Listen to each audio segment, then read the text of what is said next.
Hello, friends. This is Dave Hurwitz, executive editor at ClassicsToday.com, here with Dave's Faves. And today we're talking about Richard Strauss's Also Sprach, Zarathustra.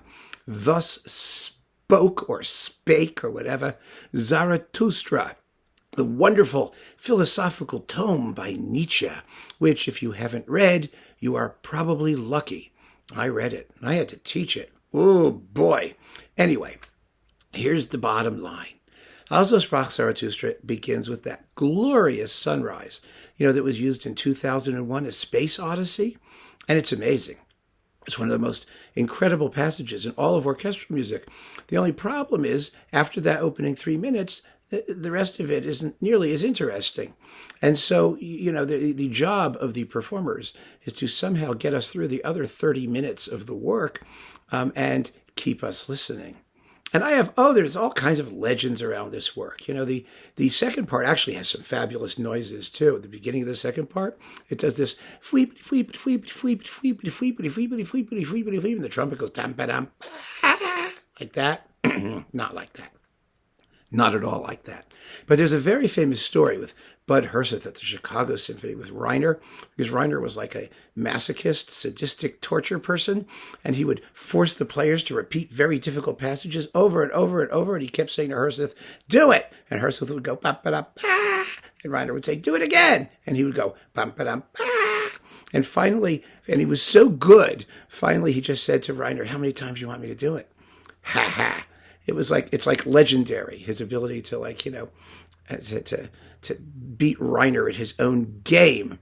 So, that's one issue. And the other is the climax of the dance song, which is the climax of part 2, where the midnight bell strikes 12 times. It's an absolutely impossible passage for the midnight bellist.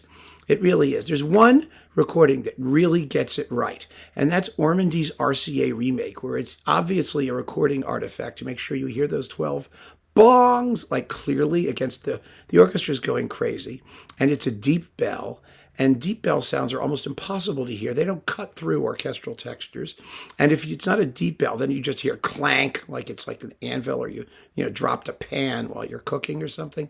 It really never makes the effect that Strauss intended. It really doesn't. And there was one fabulous moment. I was watching the New York Philharmonic play it. I think it was with Giuseppe Sinopoli. I don't know, but I don't remember who the conductor was. But all I know is that, the New York Philharmonic received a gift of an actual peal of church bells. I don't mean like tubular bells or even long tubes. I mean bronze. They weighed something like 35 tons. They have to be, they're placed on wheeled sort of carriages, and you need more than one person to push them around. They weigh ridiculous weight.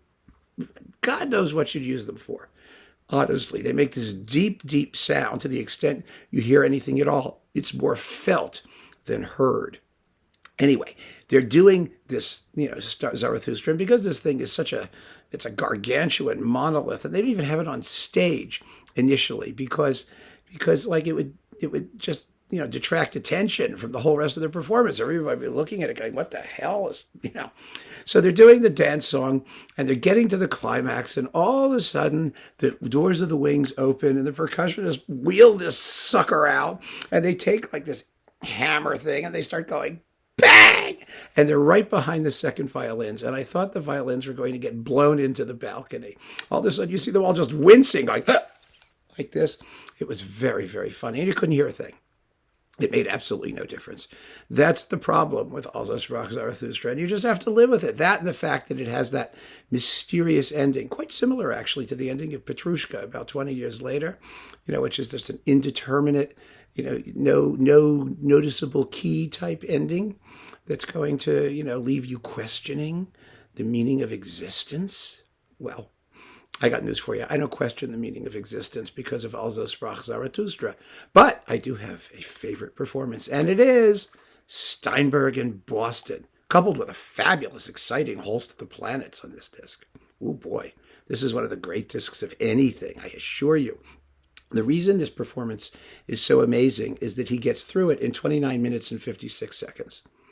And, you might say, well, okay, it's just fast. No, it's purposeful, and it's cohesive, and it's exciting, and it gives the piece a jolt of energy and a start to finish continuity that so many other performances lack. And there are many fabulous performances of Also Sprach Zarathustra. There's the Karajan Deutsche Grammophon one, not the one they used in 2001, which was on Decca, actually, when they didn't even have a real organ. It was a problem. But the remake for Deutsche Grammophon with Berlin is fabulous. The two Reiners are fabulous. Kempe is fabulous.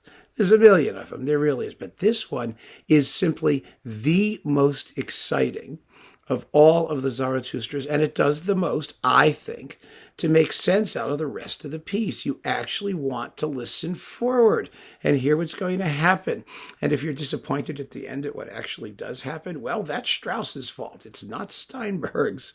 So if you got to get one Zarathustra, the one I reach for when I want to hear this, especially when I have a good half hour that I want to kill, is this one, Boston Symphony in Steinberg, gorgeously recorded, fabulously played, one of the great tributes to the artistry of William Steinberg, who was just a wonderful, wonderful conductor and who only made basically 2 or 3 recordings with the Boston Symphony. There's the Hindemith disc, there was the Planets, and there was this, and that was it. There's also a Bruckner 6 on RCA that's never been released on CD. I wish that would show up. But, everyone loves him. Everyone thinks he was terrific, and he was.